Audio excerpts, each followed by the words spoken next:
Ayan. Hello everyone, it's me again, Teacher Ronel. So our topic for today is all about rational and irrational numbers. Okay, so before we proceed, let us have a short intro.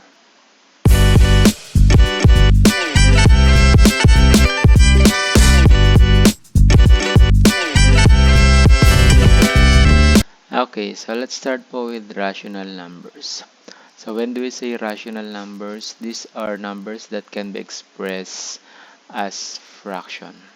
Okay, so we have here the following examples. Counting number. Okay, so we have here 1, 2, 3, 4, 5, 6, and so on and so forth. Okay, so these are example of counting numbers. Next, whole numbers. Okay, so 0, 1, 2, 3, 4, 5, 6, 7, 8, and so on and so forth. Okay, so as you can see na po, we have here the difference between counting and whole numbers. So, whole numbers includes 0. Okay po, while counting number does not have 0. Okay, next po is integer. Okay, integer is still under rational numbers. Okay, so -5, the negative counting numbers and the positive counting numbers including 0. Or in short na when we say integers po, that is a combination of the negative counting numbers and the whole numbers. Okay, so 0 and the counting numbers. Okay, so Weber also percent, that is still under the rational numbers. Decimals. Okay, so decimals like repeating and terminating decimals, of course, no? Not all decimal numbers po are under rational numbers. Okay, so decimals like repeating and terminating are just under rational numbers. 0.333, 1.454545, okay po, 4.6666, and so on and so forth. Okay, as long as it is repeating decimals po, that is under rational numbers. Okay, Weber also examples of decimals like terminating. Okay, so terminating decimals also is under rational numbers. 4.625, 0.5, 0.125, 5.7850, no? And so on and so forth. Okay, as long as it is terminating decimal, then that is considered rational numbers. Okay, so as you can see no po, among these examples po, we don't have fraction. It is because any number that can be expressed as fraction is already considered a rational number. Okay po? So when do we say 2, no? As you can see, this 2 po has a denominator of 1. So that could be expressed as 2 over 1. Okay? So if we're going to give an example of fractions, of course, that is example 5 over 7. Okay po? And 3 over 8. Okay po? Any number that is fraction is already considered rational numbers. Okay po? And these sets po, okay, these are subsets rather na po of rational numbers. Take note po that counting numbers, whole numbers, integers, percents, and decimals like repeating and terminating are under rational numbers. Okay po? So if you see these kinds of numbers, these are under rational numbers. Okay? On the other hand, when we say irrational numbers, any number po that cannot be expressed as fraction. Okay? So example, decimals like non-repeating and non-terminating. Okay? So that should be both. Okay po? Both non-repeating and non-terminating decimals. Example is 1.423145 and so on and so forth. Ayan, so as you can see na po, these 3 dots here na po, 3 points, that is called ellipses na po, meaning that is continuous. Okay? Yan. And another example is 3.7293851 and so on and so forth. Okay? So as you can see, these 3 that's mean non-terminating decimals. And as you can see, this decimals is not repeating. Okay po? So they are both non-repeating and non-terminating decimals. Okay, so as well as pi. Okay, and this is the value of pi, 3.1459, so on and so forth. And we have here also Euler's number. Okay po, don't forget that one. That is still under irrational numbers, 2.71828, and so on and so forth. Okay. Aside from those decimals po which are non-repeating and non-terminating, we have also this square or cube root of a number where the radicand po is not a perfect cube or not a perfect square number. Okay po? Yan. So many of you na po confused na po with this. Okay? But in this tutorial po, I will give you the Q, no po? Yan. So when do we say that a radical po is irrational number? Okay po? If and only if the radicand po is not a perfect square or a perfect cube number. So in this case po, square root of 2 is an example of irrational number because 2 is not a perfect square number. Likewise po with the square root of 15 because 15 is not a perfect square number. Okay po? Anyway, I had already tackled po what are those perfect square numbers and perfect cube numbers. Okay po? So another example is square root of 24 is not also rational numbers. Po? This is irrational. Why? Because 24 is not a perfect square number. Okay po? We have also square root of 5 and square root of 19. These are also irrational numbers because 5 and 19 po are not perfect square numbers. Okay po? So, however, another example, cube root of 9. Okay po? Why cube root of 9 is not a perfect, is not rational. Okay? So, it is because 9 is not a perfect cube considering that our index here is 3. Okay po?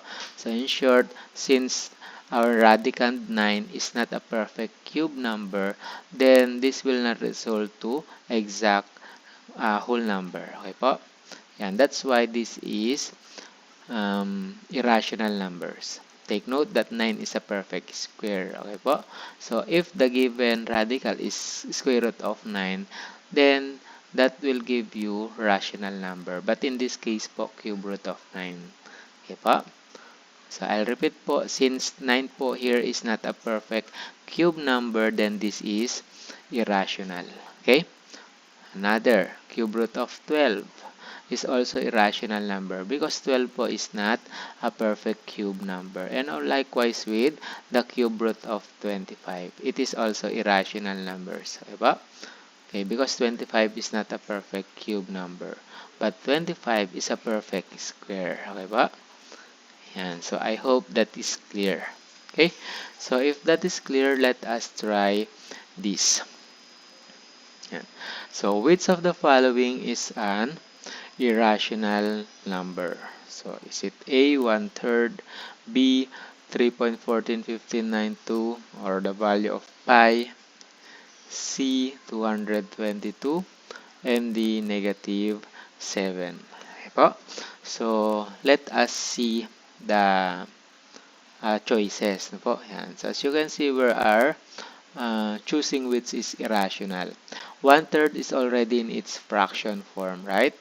Yan. So, that's why 1/3 po is consider rational number. Okay po? Yan. So, B here, so that is pi. Okay, so we already know that pi is irrational, right? Yan. So, this is the correct answer.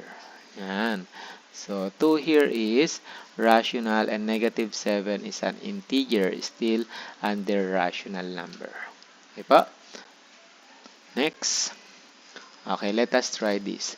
Which of these numbers is rational? Okay, this time po, we're looking for rational number. Okay po? Yan. So, letter A, square root of 2. And so, we all know that 2 here is not a perfect square, right? So, in short, this is irrational. Okay, next. So, as you can see, we have here 7 over 5, no? So, by definition of rational number, no po, any number that can be expressed in a fraction. Okay po? So, letter B is already in its fraction form. So, in short, this is rational. Ayan. So, without looking at letter C and D, you have now already your answer. Okay po? That is letter B. And so, I hope that is clear. We have here another example. Ayan. So, let us try this problem. What is the decimal representation of rational number? Okay. So, we already, what do we call this one?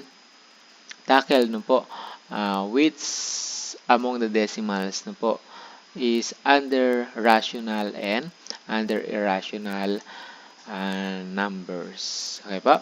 Yan. So, letter A, yan, non-repeating and non-terminating. Okay, so, by definition po, no, of a rational, okay, and under decimals, okay, so the only subset of rational which is decimals are decimals po which are repeating decimals and terminating decimals, right? Ayan. So, in this case, this is irrational, right? Ayan. Next is repeating and terminating decimals. Ayan. So, repeating or terminating decimals. Okay, so this is rational, right? Repeating decimals are rational numbers. Terminating decimals are also rational numbers. Okay, so we can now answer letter B. But let us just check na po letter C also. Why is letter C irrational? Ayan. So as you can see, always repeating. Ayan. So always repeating. Of course, no, if that is repeating decimals, that is considered rational. But we have here another one, no, and non-terminating. Okay po. So we have here example, no po. So that I'll give you an example, no po, to prove that this letter C po is not rational numbers. When do we say non-terminating, no po? Ito po yung mga walang hangganan or no end, right? It continuously have decimal numbers. Okay, so example, 0.333, oh, that is repeating decimals, right? Okay, so for non-terminating, example, non-terminating, 0.13415689314, okay, and so on and so forth. Okay, so this is non-terminating decimals. Okay po? So that's why C is not rational numbers. Okay, so none of the above, of course, that is also wrong because we have your answer letter B. Okay, so let's try another problem. Which of the following square roots is rational? Okay, so among these square roots, which is rational? No po? So I already explained to you, no po, when do we say a radical po is rational. Okay po? If and only if the radicand is a perfect square numbers, no po? Because we're talking to square roots. Okay, so 7 is not a perfect square number. 8 is also not a perfect square number. But 9 po is a perfect square number. Okay, so we can now answer letter C. Okay po? And 10 is not a perfect square number as well. Okay, so square root of 9 is the only rational number here. Next, which of these numbers is irrational? Okay, the three choices po are rational numbers. No po? So, which among these numbers is irrational number? Okay, so letter A po, 7.5, that is terminating decimal, right? So, that is rational. 9 over 10 po is in fraction already. That is rational as well. 0.333 is repeating decimals, right? So that is still rational number. Okay, so we have here square root of 15. Diba?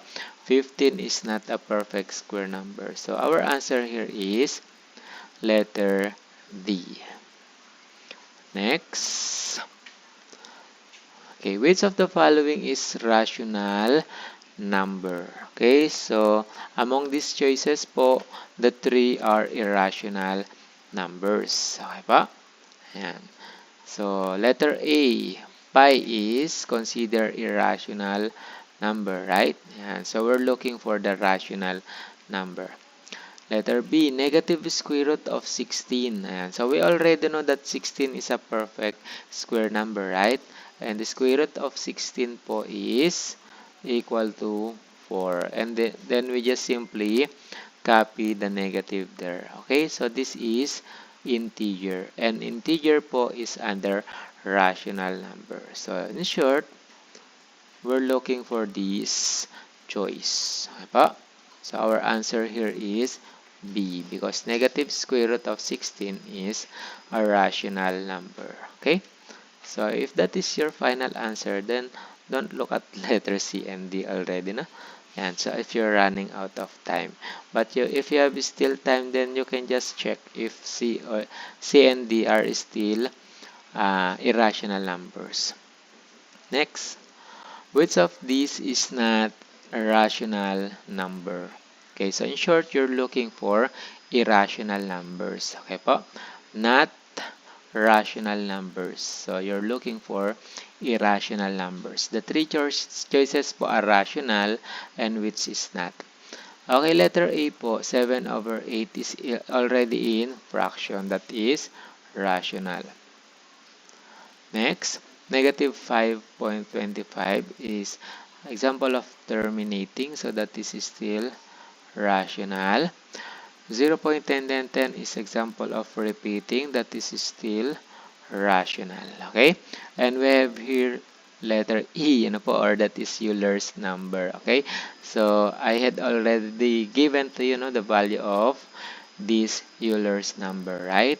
Yan. And that is already under irrational number. Okay? So, our answer here is letter D. Diba? So, if that is clear to you na po, please let us try this last problem. Which of the following is an irrational numbers? Okay pa?